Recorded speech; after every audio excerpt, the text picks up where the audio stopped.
Bueno, muy buenas tardes a todos. Primero agradecer infinitamente a la Corte Superior de Justicia de Junín por esta invitación, este magno evento que congrega a grandes juristas tanto de dos continentes, tanto de la Europa como de nuestras Américas, así como agradecer al querido doctor y amigo Ricardo Corrales, que ha sido el motor de esta invitación. También agradecer a la ilustre Municipalidad de Huancayo por mi designación como visitante ilustre, evidentemente merecida, y también tanto a los colegas, estudiantes y oyentes a nivel presencial, que les agradezco, como a nivel virtual. Bien, el tema que hoy vamos a exponer es una materia que creo que representa uno de los grandes problemas del derecho, no solamente civil, sino a nivel general de la ciencia jurídica contemporánea, es cómo los daños al ser humano empiezan a ser reconocidos en la experiencia jurídica. Ahora, esto es un más allá, ¿no? Porque evidentemente el derecho civil no nació para tutelar, para reconocer los daños. El derecho civil básicamente surge de una idea propietaria. O sea, el Código Civil, los códigos civiles desde 1804, con la codificación del Código Civil francés, el Código de Napoleón, y bueno, claro, no fue el primero porque hubo el ABGB, el Código Austriaco, antes, hacia fines del siglo, a fines de 1700, pero los códigos no se preocuparon de la tutela del patrimonio, de la tutela del ser humano, sino del patrimonio. O sea, el corazón del código no es la tutela del ser humano, ni menos de la familia, lo que hablaba la doctora, sino el patrimonio. O sea, el código tiene una idea propietaria. ¿Por qué? Porque precisamente esta es una historia un poco más allá también, porque cuando cae el derecho romano, y el cual pues los juristas italianos que justamente saludo, como el doctor Biancheruti, el profesor Angelo Biancheruti y la doctora Bárbara Paz, ilustres juristas italianos, y herederos son precisamente el derecho romano. Cuando cae Roma, los pueblos de Europa siguen aplicando un derecho romano, pero un derecho romano en función a la realidad medieval, ¿no? Por ejemplo, desaparece la propiedad medieval y hay una propiedad de uso. La propiedad medieval, la propiedad romana, que era una propiedad de apoderamiento, ¿no? Totalmente de absoluta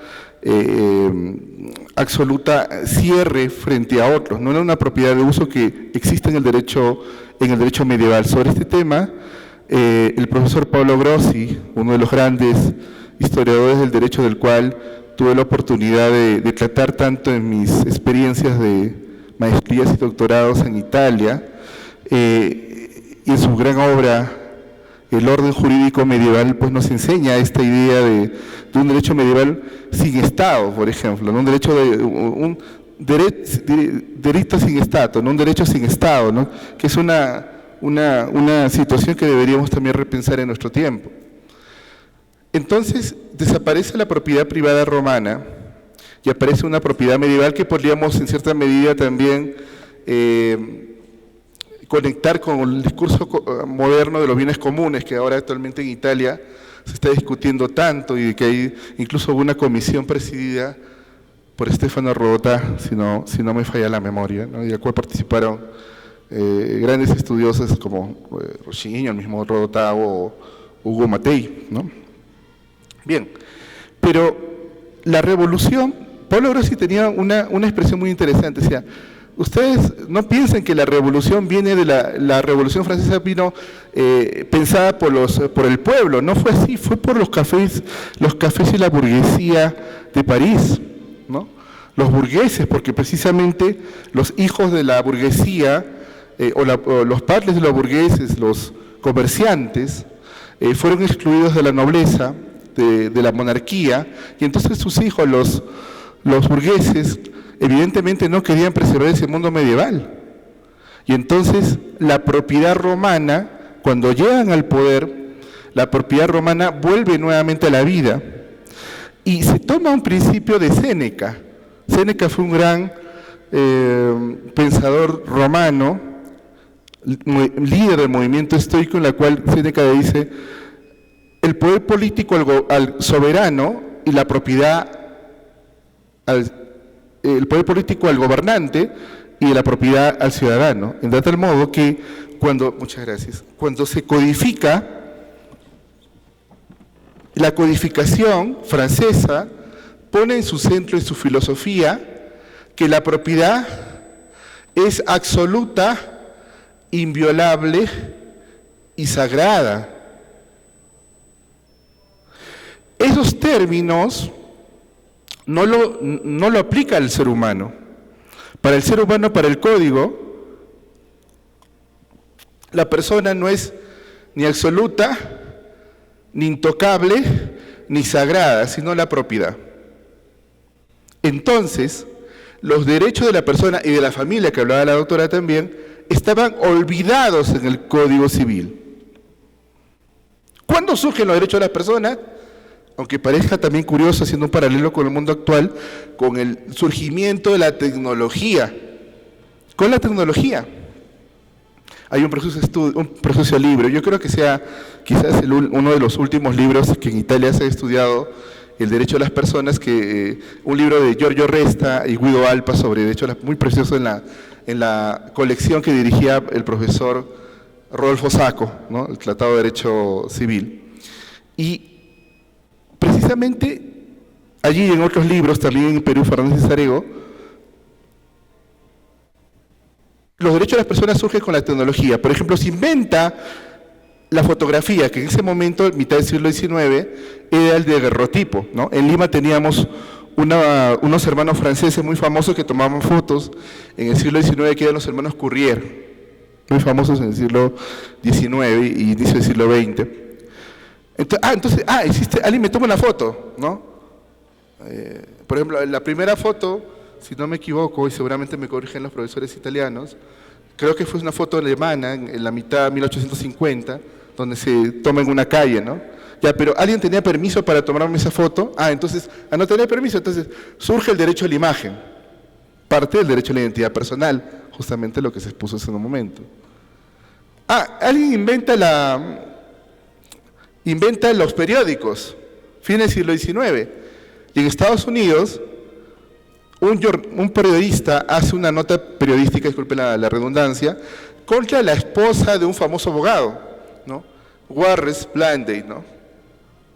Y claro, se siente tocado porque hablaba de su esposa, y es un artículo publicada en la revista de la Universidad de Harvard, en 1890, y surge un derecho, y lo llama derecho a la privacy, derecho a la intimidad, diríamos nosotros, dentro del Código Civil. Y surge otro derecho, miren, se dan cuenta, van surgiendo derechos. ¿No? Fines del siglo XIX surge el cine, ya no solamente la imagen, sino también, no solamente la foto, sino la imagen, la voz, ¿no? O el teléfono, ¿no?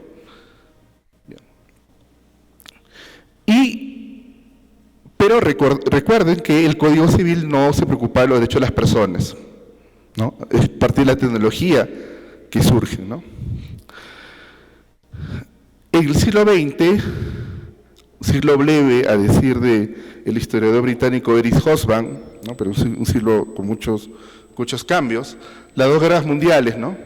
Y se dan cuenta evidentemente que la persona en esas guerras no tenía dignidad, porque como no tenía dignidad podían hacer los horrores que se hizo tanto en esas dos guerras mundiales, ¿no? Y qué curioso que a partir de después de la Segunda Guerra Mundial surge los derechos humanos. Declaración de 1948, Declaración Universal de Derechos Humanos, Derecho Internacional Moderno. Derecho civil constitucionalizado. Las constituciones ponen en su centro algo que la humanidad había olvidado, que los seres humanos tienen dignidad. La Constitución Alemana de Bonn de 1949, o sea, la Constitución Alemana o la Ley Fundamental de Bonn, pone a la dignidad como elemento central.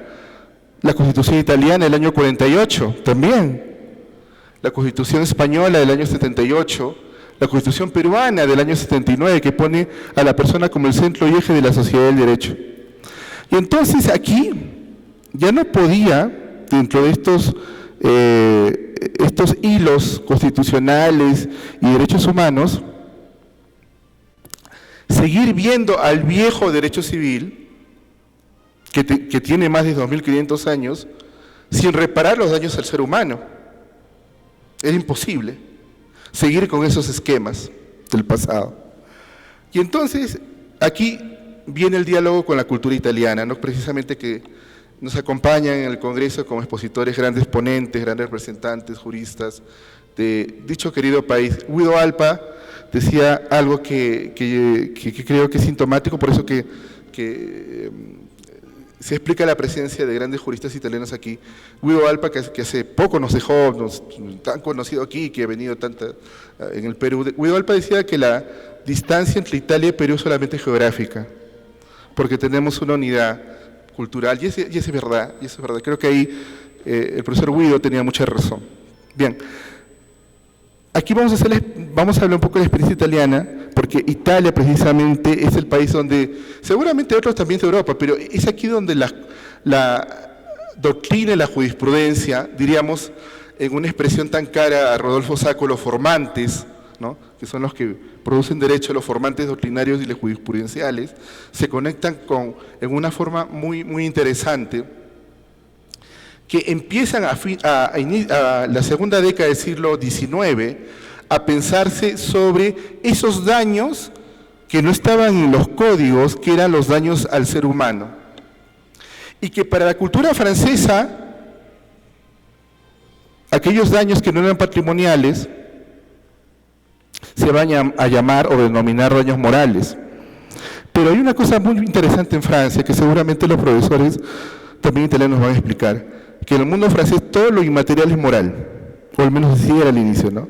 Daño moral era todo lo no patrimonializable, e incluso crearon una expresión para denominar a la persona jurídica como persona moral, y hasta donde llega mi conocimiento todavía los juristas franceses hablan de persona moral cuando se refieren a la persona jurídica, ¿no? Incluso inventaron esta expresión de incapacidad moral, ¿no? ¿Se acuerdan en el tema del jefe de Estado, ¿no? Que en realidad es un problema también para los peruanos, porque ¿qué cosa entra en la capacidad moral? Cuando nosotros traemos la expresión moral en el derecho, nos trae muchos problemas.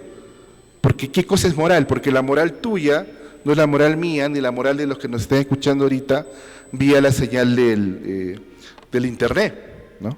Es una expresión equívoca. No quiero decir que la moral, no estoy liderando la moral, sino cuando la moral entra al derecho como expresión me refiero. Bien, pero en 1820, en Italia, un gran estudioso que era un jurista, un padre de la estadística, Melchiorre Gioia, formula lo que se conoce como la regla del zapatero. ¿Qué era la regla del zapatero? En la cual, si por ejemplo el zapatero produce 4 pares de zapatos al mes y los vende a 200 soles y gana 800 soles, ¿qué pasa si alguien produce un daño a la mano del zapatero? Pierde una mano, ya no va a producir 4 pares, sino uno seguramente. Y evidentemente eso merma no solamente su capacidad redictual, decían los italianos, ¿no?, la capacidad de ganancia, sino también su condición de vida, porque evidentemente menos ingresos, va a tener menos cosas para poder comprar, su calidad de vida va a bajar, evidentemente, ¿no? Todo se reduce, ¿no? Muy bien, esta regla estuvo vigente más o menos hasta el siglo XX, más o menos. Pero no un avance, evidentemente. Pero justamente con estos movimientos de derechos humanos y derecho constitucional después de la Segunda Guerra Mundial, los juristas italianos repiensan todo este modelo y empiezan a atacar esta posición de Melchiorre Gioia, aunque hay una sentencia, si no me equivoco, la sentencia Giannarino, en la cual, ¿qué pasa con el hijo del zapatero?, ¿no? Imaginemos que le causamos el daño al hijo del zapatero. Pues como es hijo del zapatero, seguramente el hijo del zapatero será en el futuro zapatero. Entonces vamos a reparar sus daños, cuantificar sus daños en función a la ocupación que él hubiese tenido si hubiese sido mayor. Pero seguramente muchos de nosotros que estamos acá Tenemos padres que no han estudiado una carrera universitaria, pero ustedes han llegado a ser abogados. Es decir, la ocupación de los padres no determina la de nosotros. Esta sentencia fue calificada como una sentencia clasista en los años 70 por un joven profesor, Stefano Rodotà, que justamente también va a ser importante en esta historia, ¿no? En los años 50 y 60 se empieza a criticar este modelo de la regla de Zapatero con autores como Guido Guérin, Gentile, Giovanni Gentile, que hace una voz en el año 63 en la Enciclopedia del Derecho, que es una gran publicación que todavía se publica en Italia, indicando que el daño a la persona representa uno de los grandes puntos de discusión del derecho contemporáneo.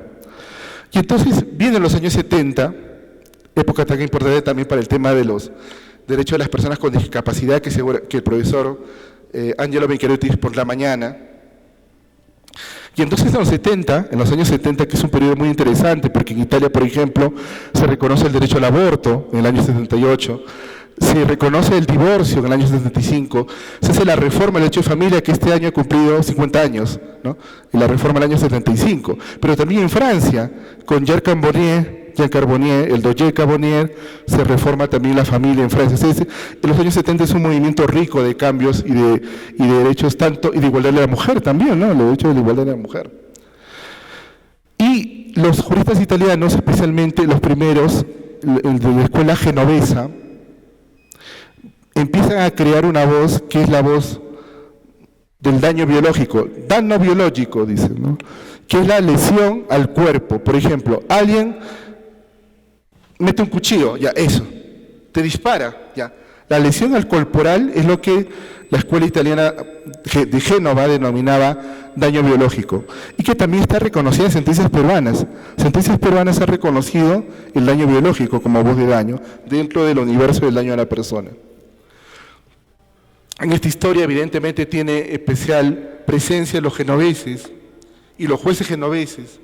Entre los doctrinarios están el ya citado Guido Alpa, que era todavía un joven profesor, Mario Besone y también Vincenzo Roppo, ¿no? O sea, por eso que también están ahí los grandes nombres de estudiosos italianos.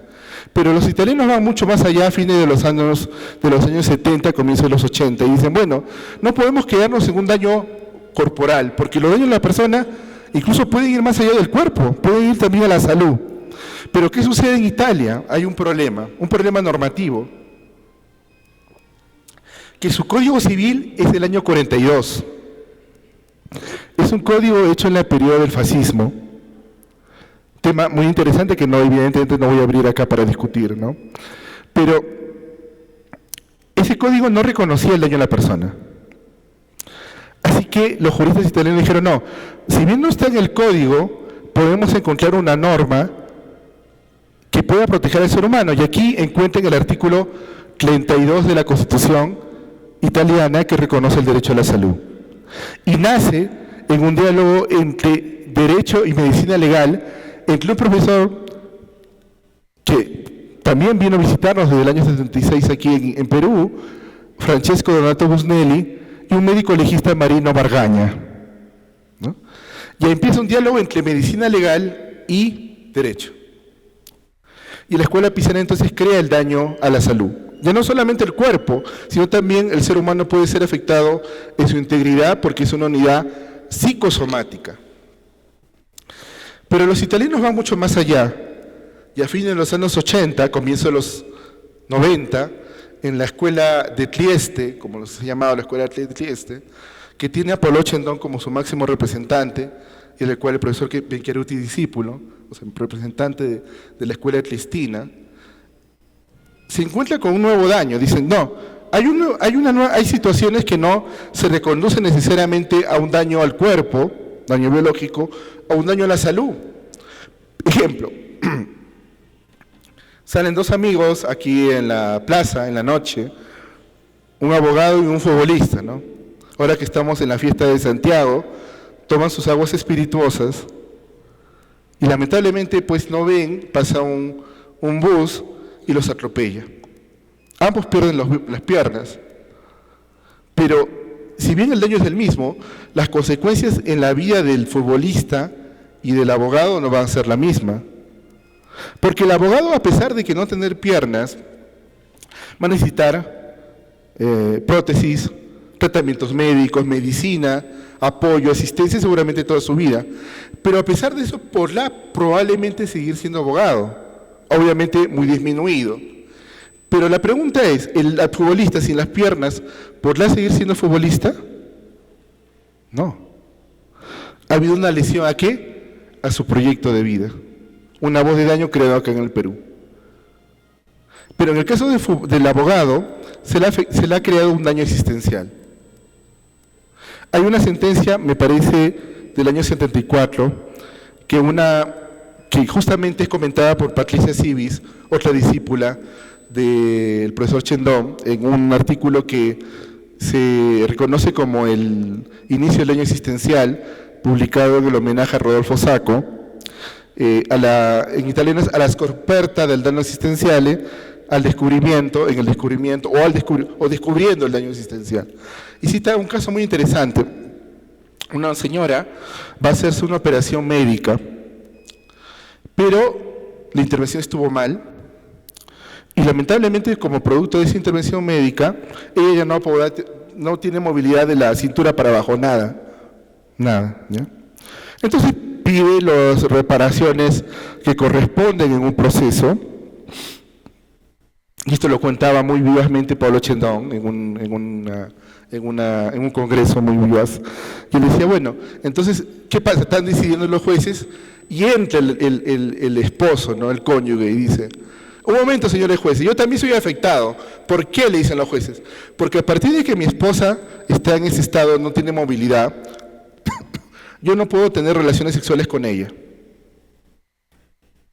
Y entonces, dentro de los deberes de matrimonio está también la cohabitación, ¿no? Entonces, ¿qué pasa ahora? Me tienen que obligar, ahora lamentablemente se va a causar también una gran afectación en mi matrimonio. Entonces, los jueces se agarran la cabeza y dicen, oye, esto no es un daño patrimonial. ¿O sí es patrimonial? No. ¿Es no patrimonial? Pero entonces, si no es patrimonial, ¿qué es? ¿Daño biológico? ¿Daño a la salud? ¿Qué cosa es este daño? ¿O es un nuevo daño, no? Ahora, incluso yo pondría que ni siquiera es un daño patrimonial y no patrimonial, ¿no? En el Perú algunos colegas usan esa expresión, pero no tiene sustento legislativo.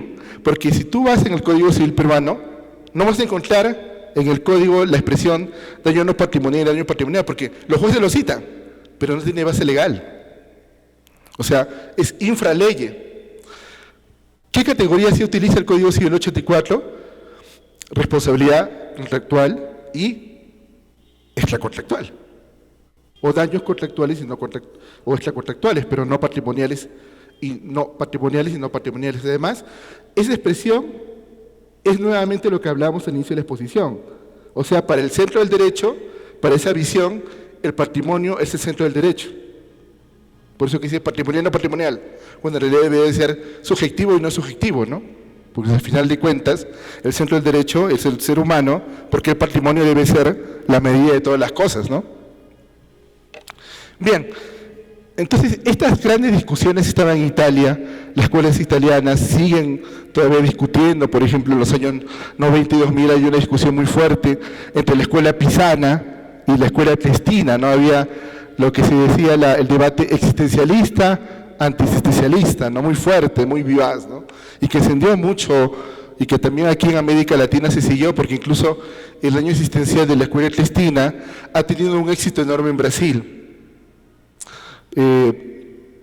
Una gran colega brasileña, que seguramente espero que me esté escuchando, Floriana Rampazo, hizo en el año de 2009 un libro muy interesante, el primer libro brasileño sobre daño existencial en el Brasil, ¿no? Donde se citan sentencias, doctrinas y aportes del derecho brasileño sobre daño existencial, ¿no? También en Argentina, ¿no? En Colombia, ¿no? Pero mientras esto pasaba en Italia, ¿qué pasaba en el Perú? Bueno, aquí es necesario citar, no de otro modo, porque necesariamente es así, no lo digo de forma negativa, sino que a veces lo olvidamos, al padre del daño a la persona en América del Sur o América Latina, que es el profesor Carlos Fernández Sarego. Él es el padre de este derecho. Y Fernández Sarego, en su tesis del año 50, en San Marcos, su tesis de bachiller, él plantea que el derecho, bueno, que el ser humano no es solamente racional, sino es un ser libertad. En base a sus lecturas del existencialismo, especialmente ese existencialismo de Jean-Paul Sartre, y crea una teoría tridimensional del derecho. Y además crea una teoría de los derechos de las personas, que ya siendo más mayor, y como ministro de Justicia del arquitecto Belaúnde Terry, primer gobierno, le plantea hacer un nuevo Código Civil. Se forma la Comisión del Nuevo Código Civil, pero desde el año 77 al año 83, Fernández Sarego gana una beca, o bueno, un puesto internacional en Italia, como vicesecretario del Instituto Italo-Latinoamericano, que no sé si todavía existe. Y esto le permite ir a Italia por varios años y conocer el debate de los juristas italianos que estábamos diciendo hace unos momentos, ¿no? La gran discusión, la gran teoría. Se es amigo de grandes juristas italianos como Bianca, Rescigno, Comporti, Busnelli, en fin, ¿no? Guerin también, de Marino Guerin, o sea, de los grandes juristas de los años 60, 70, 80, ¿no? Y entonces, viendo este debate del daño a la persona, él hace una propia explicación del daño a la persona dentro de su teoría de los derechos de la persona que él manejaba, y trae al Perú el discurso. Pero al no tener el ambiente peruano, las limitaciones normativas del Código Civil italiano, que es del año 42, él presenta una ponencia, una propuesta en el Código Civil para que se incorpore en el libro de Derecho de Personas. Pero los codificadores no le permitieron, porque la comisión del Código Civil no solamente estaba él, sino era una comisión de varios juristas que hicieron el Código Civil del 84, no le permitieron introducir el daño a la persona en el artículo 17 del libro primero del Código Civil que él elaboró. Y cuando ya el Código Civil se iba a promulgar, el Código del 84, reunidos ya los juristas, ¿no? Porque estaban celebrando que ya tenían su Código Civil, Fernández Sarego insistió. Dijo, señores, es necesario que en el Código Civil se introduzca el daño a la persona. Y ya, pues como estaban todos, bueno, él me contaba esa historia, como ya estaban todos pues alegres que salga su código, ya, déjelo a Fernández Sarego que meta el daño a la persona en el Código Civil. Y así está, pero se puso en el artículo 1985. Y uno lee el Código Civil, está ahí, 1985, el Código Civil, daño a la persona reconocido como voz de daño en el Código del 84. Claro, ese es sistemático, él mismo lo reconocía, pero hubiese sido peor no reconocerlo en el Código que dejarlo fuera en el Código. Y así entra el daño a la persona en el Código Civil, como también el derecho a la identidad, que expuso Sonia. El derecho a la identidad también, Fernández Sarego quiso introducir el derecho a la identidad en el Código Civil, pero también le dijeron los codificadores, ya, Fernández Sarego, dígame, ¿en qué Código Civil se reconoce el derecho a la identidad? Pues no había, pues, porque los códigos eran patrimonialistas. Pero la historia nos da siempre dos oportunidades, ¿no? En el año 92, un alumno suyo estaba elaborando la Constitución peruana. Y le dice a Carlos, que también se llamaba Carlos, bueno, no Carlos, Carlos, hay que introducir dos derechos en la Constitución. ¿Cuál, maestro? Derecho a la identidad personal y derecho al bienestar. Ya, maestro, lo introduzco, ahí está. Artículo 16.1, Constitución Política del 93, derecho a la identidad personal, derecho al bienestar. Así que nuevamente, si tratamos derecho a la identidad, tenemos que agradecer al padre de ese derecho fundamental del ser humano que fue Fernández Sarego, ¿no? Bien, se introduce el Código Civil el daño a la persona, pero un año después Fernández Sarego plantea en un congreso, en el primer congreso del año 85, organizado por la Universidad de Lima, en la cual se celebra el primer año del Código Civil peruano, invita también a un jurista italiano muy amigo suyo llamado Pietro Rescigno, y Fernández Sarego presenta una ponencia, daño al proyecto de vida. ¿Y qué dice en esa ponencia? Dice, el daño a la persona tiene una voz radical, en la cual todo ser humano, porque es un ser libre, acuérdense que él hizo una tesis del año 50 que hablaba del ser humano como ser libertad, todo ser humano es ser libre y esta libertad se proyecta, se exterioriza en una decisión. Pero esa decisión puede ser afectada por el Estado o por otros seres humanos, y entonces tiene que repararse. En el caso del futbolista que perdió las piernas, se le ha afectado su proyecto de vida. El pintor que pierde las manos también no puede ser pintor.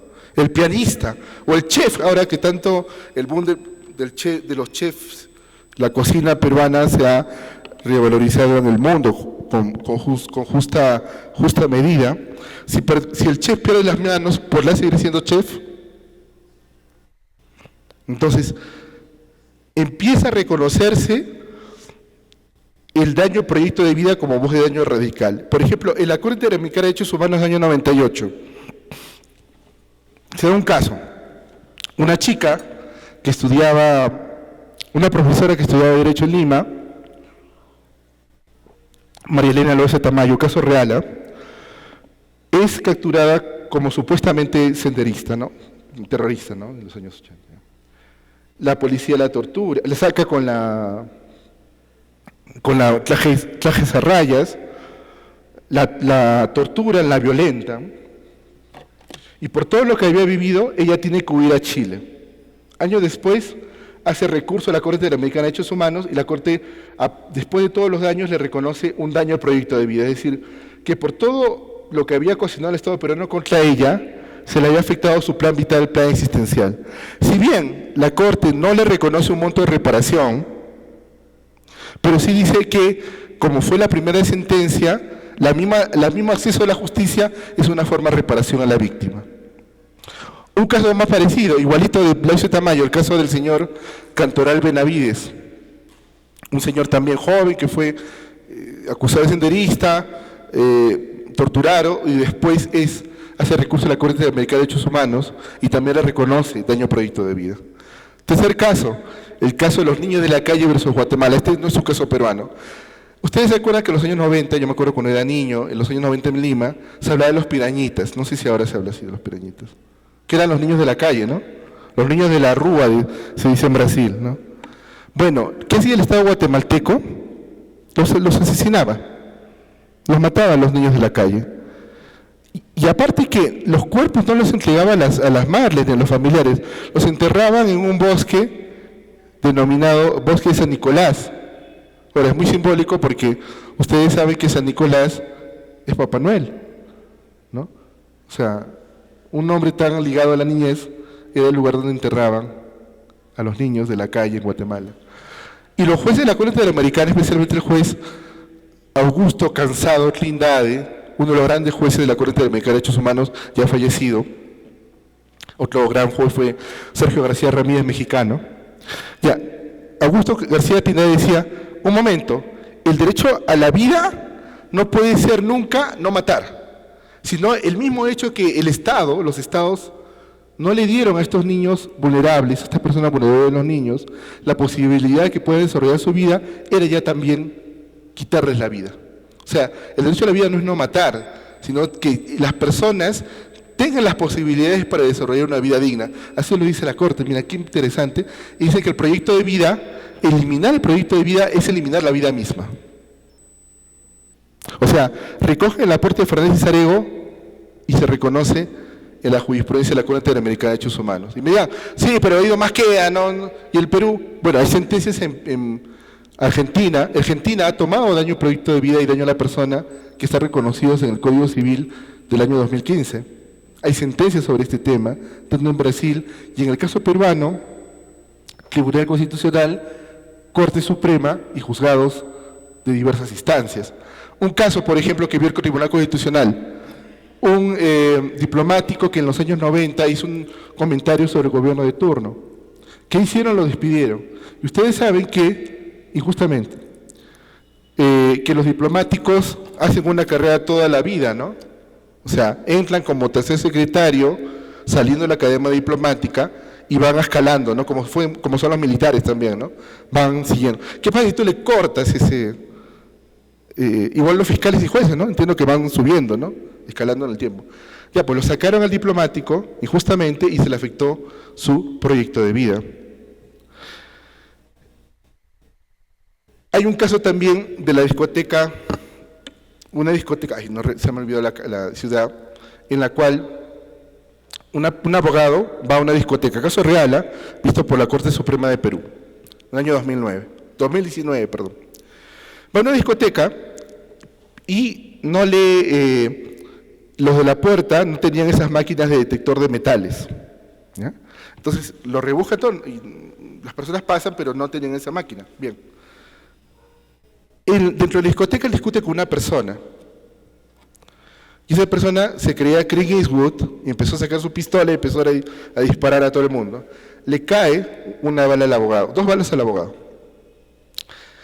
Pierde la movilidad. Ya no va a poder caminar, ¿no? Era un padre de 34 años, 2 hijas y abogado.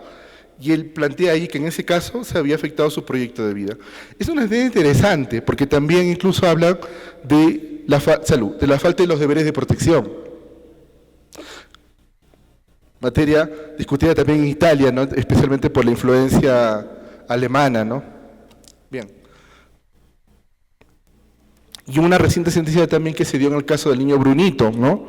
Un caso polémico.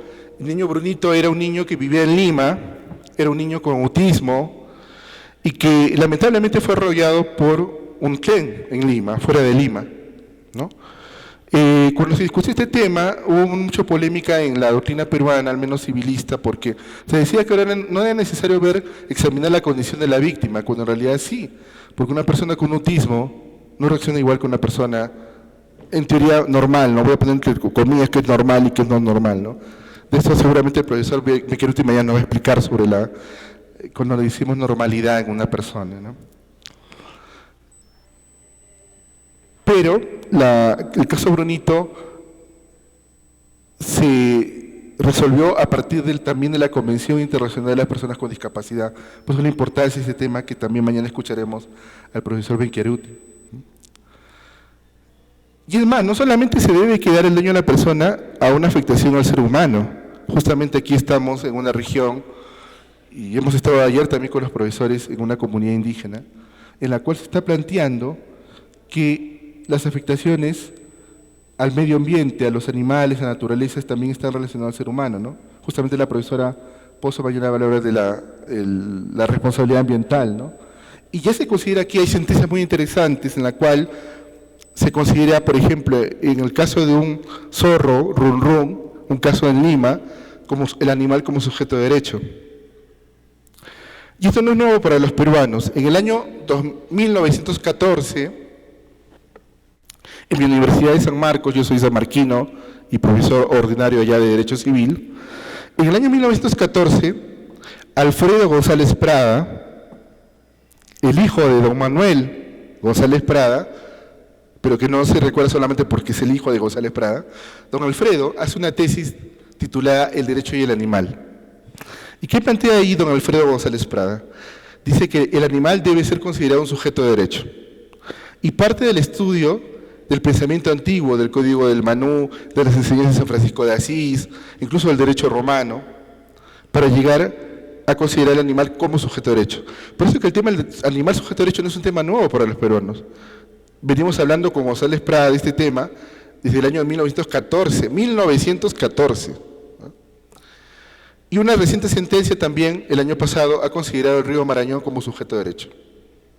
Y hace poco, en Puno, en abril, el gobierno regional de Puno ha considerado el lago de Titicaca, nuestro lago más navegable y más alto del mundo, como un sujeto de derecho. Así que no solamente el daño a la persona tiene que ser considerado como una afectación al ser humano, sino también a los otros seres que están en relación con nosotros, la naturaleza, el animal, ríos, afluentes. Y me atrevo a decir también, aunque esto ya sería una nueva ponencia, seguramente también considerar a la inteligencia artificial como sujeto de derecho. Bien, yo termino esta exponencia con una frase con la cual siempre me gusta terminar, que no es mía en realidad, es de Patricia Civis, una profesora italiana discípula del profesor Chendon, que decía que antes nos preguntábamos sobre el ser humano a través de expedientes y documentos, ahora tenemos que, en primer lugar, preguntarnos, interrogarnos, ¿qué es el ser humano? Así que nuevamente agradezco a la Corte Superior de Justicia de Junín, al doctor Ricardo Corrales y a todos ustedes por su paciencia y atención. Muchas gracias.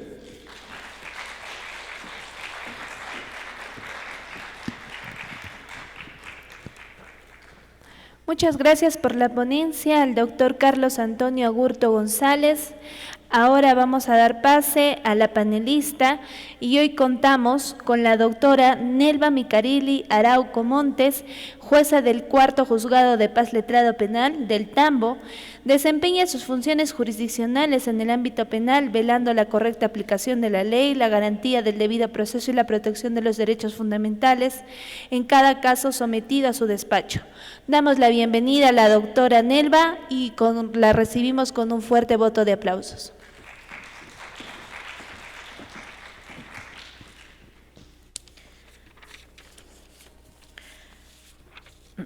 Buenas noches con todos y todas. Es un grato honor para mí el poder participar una vez más como panelista en el primer Congreso Internacional de Derecho, Proceso y Justicia. En primer lugar, quiero felicitar a nuestro expositor, el doctor Carlos Augusto González, por su excelentísima ponencia que nos ha permitido recordar cuál es la evolución, primero empezando del derecho de propiedad para llegar a tratar el tema del daño a la persona. Tema de gran relevancia y trascendencia jurídica, basada pues en un aspecto humanista. Hemos podido advertir cómo es que en la legislación internacional y también nacional se viene realizando esta tratativa acerca del daño a la persona. Sin lugar a dudas, desde el siglo XX, pues ya existe estos cuestionamientos, desarrollo acerca del del daño a la persona. Aún no existe todavía, por decir así, unificación de criterios, porque hoy en día se puede hablar, existen autores que señalan de que el daño a la persona también puede ser entendido como el daño moral. Y como el ponente precisaba, ¿no?, en la reforma de nuestro Código de 1984, por la inquietud de Carlos Fernández Cesarego, quien precisaba y quería que se agregue este daño a la persona en el Código Civil. Y justamente días antes, cuando se conforma esta comisión revisora del Código Civil, uno de los partícipes también fue el ministro de Justicia, Max Arias, quien también, seguido por la inquietud de Carlos Fernández Cesarego, para que se agregue el daño a la persona en el Código Civil, faltando poquísimos días, pues gracias a ellos es que se logra incorporar en el artículo 1985 el daño a la persona, pero no como una categoría autónoma, que es lo que en realidad debería de buscarse, y qué es lo que ha hecho la legislación peruana. Sin tener una regulación normativa acerca del daño a la persona, a través de la jurisprudencia y conforme nuestro expositor también lo ha podido desarrollar en sentencias emitidas por el Tribunal Constitucional y la Corte Suprema, pues tratan al daño a la persona como aquel daño que se realiza al proyecto de vida. Y aquí entra a tallar nuevamente nuestro jurista Carlos Fernández Cesarego cuando él realiza esta distinción en lo que viene a ser daños patrimoniales y daños no patrimoniales. Encontrando dentro de los daños no patrimoniales a lo que vendría a ser daño a la persona y el daño moral.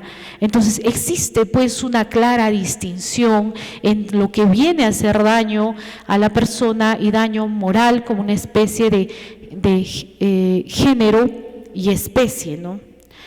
No podríamos nosotros confundir el daño moral, que implica más que nada un daño psíquico, de sufrimiento, de afectación, en relación al daño a la persona, que es más que nada un daño psicosomático y, como reiteradamente se ha precisado, es un daño al proyecto de vida.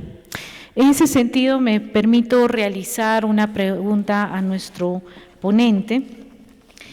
¿Considera usted, doctor Carlos Agurto, de que los avances de la jurisprudencia en la protección al daño a la persona requiere una tipificación legal expresa en nuestro Código Civil, o solo basta continuar desarrollando, utilizando la jurisprudencia, ya sea de la Corte Suprema o del Tribunal Constitucional? De antemano, gracias por la respuesta.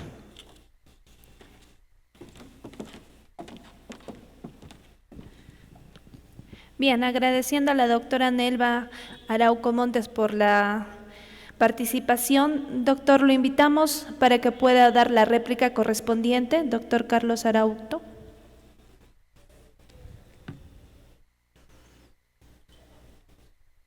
Gracias, doctora. Adelante. Bueno, primero, muchas gracias a la participación y la reflexión de la doctora. Sí, el gran problema del daño a la persona es la cuantificación del daño, de eso estamos totalmente de acuerdo.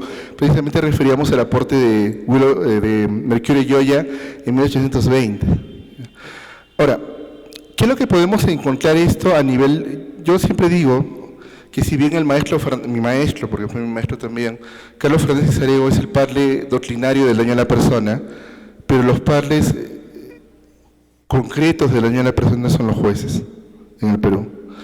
Y es que, si bien el código, como recordaba la profesora, la doctora, el daño a la persona, sí, todos estamos de acuerdo, fue incluido sistemáticamente en el artículo 1985 del Código Civil, pero hubiese sido peor no incluirlo.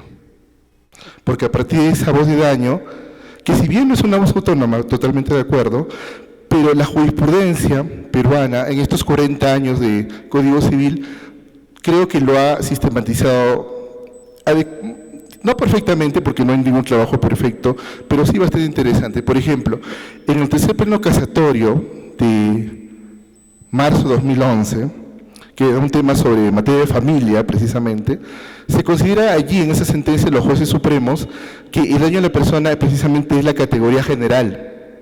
Y todas las otras voces son subvoces de daño a la persona. O sea, la gran rama, el gran universo es el daño a la persona, y todas las demás son voces o expresiones de ese daño a la persona.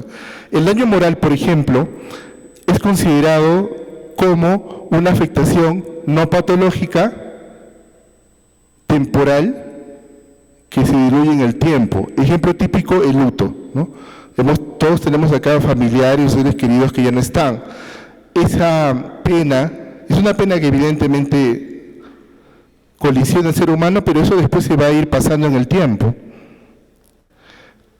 Muy diverso a un daño psíquico, un daño psicológico o un daño psíquico que evidentemente perjudica mucho más profundamente la naturaleza del ser humano. Pienso, por ejemplo, en la voz mobbing en el ámbito civil y laboral. Ahora, ¿qué nos enseña el derecho comparado? Por ejemplo, la experiencia italiana. Si bien ellos no tienen en el Código Civil el daño a la persona, lo que han hecho los jueces es crear, los jueces mismos, tablas que les permita a ellos tener un punto de referencia para reparar daños a la persona. Y en España se han creado baremos. Y en Argentina, lo que han hecho los jueces con el Poder Judicial de nuestro hermano país de Argentina es encontrar las sentencias de daño de la persona, sus diversas modalidades, y generar como medios, promedios. Por ejemplo, por una afectación de daño moral, no sé, 1.000 pesos, ¿no? Entonces ya es un referente, ¿no? En la jurisprudencia peruana hay algunas sentencias, me parece 2, que han postulado una especie de baremos, pero todavía no es un movimiento en el Poder Judicial que cree estas tablas o baremos que permitan a los jueces tener unos parámetros. En un evento que alguna vez me invitaron, un juez, quizás por la vivacidad del debate, me dijo: doctor, pero usted no me puede imponer a mí que existe una tabla o baremos y yo tenga que cumplirla, ¿no? Pues de que los jueces son libres en el Perú. En Italia también no es obligatorio que los jueces lo cumplan, pero es un punto de referencia, porque si no se convierte en una lotería forense. A un futbolista como Pablo Guerrero, por un tema de supuestamente una salida que tuvo cuando estaba entrenando, le dieron, me parece, unos 200.000 soles de reparación, pero a una persona común que pierde la vida solamente le dan 100 soles o 10.000 soles, y eso, no hay un punto ahí. ¿Cuál es el punto ahí de equidistante? No existe. ¿Por qué? Porque precisamente no hay tablas o baremos o tabla de infortunio, que en la experiencia comparada tanto en Italia como en España sí lo han hecho los jueces. Nuevamente, no como una cuestión obligatoria, sino una cuestión referencial, pero ya parte a partir de un punto más objetivo, ¿no? Así que creo que el gran problema del daño a la persona es la cuantificación, y seguramente la labor de los jueces va a seguir siendo fundamental en este sentido para crear un esquema mucho más, digamos, objetivo para poder reparar los diversos daños y las diversas afectaciones que se pueden producir al ser humano. Muchas gracias.